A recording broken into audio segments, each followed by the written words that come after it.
Build creative confidence. Beat the inspiration addiction.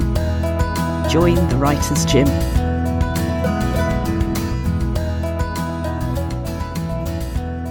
One of the reasons I think it is so powerful to beat the inspiration addiction is that if we believe inspiration, breathing in ideas, is where the power is, it doesn't just mean that we think a blank page is something we can't do much about because we don't have an idea.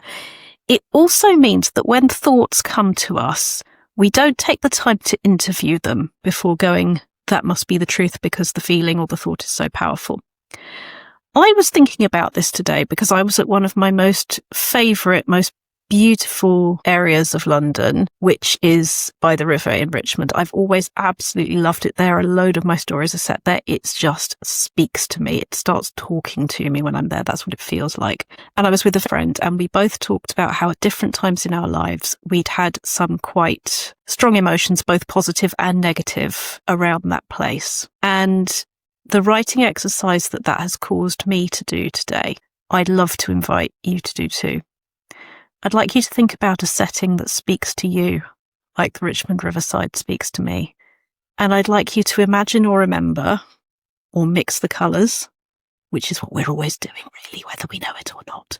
Mix the colours of imagination and memory, and have the same character feel different in the same place. It may be because something has changed. It may be because they were previously there with somebody who isn't there anymore, or previously they were there alone and now they're with someone else, or maybe life has shifted in a different way. But how can the same setting communicate a completely different reality? What's wonderful about setting is it is kind of infinite.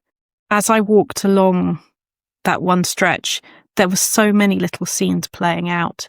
And my interpretation of each of those conversations is going to be, quote marks, wrong, in that I'm bringing my associations to the characters I see. If somebody looks confident to me, or somebody looks like they're really close friends with somebody that they're talking to, what I can do now is I can notice what my beliefs are about those and I can subvert them. And every single conversation therefore gives me at least 2 scenes. So maybe if that speaks to you, play with your setting that way too. Look around as you're walking there. What is it you think is going on? And write yourself that scene if you want to. And or, what if I'm wrong? What if that conversation that looks so friendly is actually a massive power game and isn't friendly at all? Or what if what they're saying isn't what they're thinking? What if they're being really polite about something and there's a bigger issue hanging over them? It's absolutely infinite. And I think setting as a character exercise like that is so beautiful because it then allows you to go bigger and take a sense of what's the personality of the place. Because there's so many individual people happening at any given time, but there's also an overall feeling to it.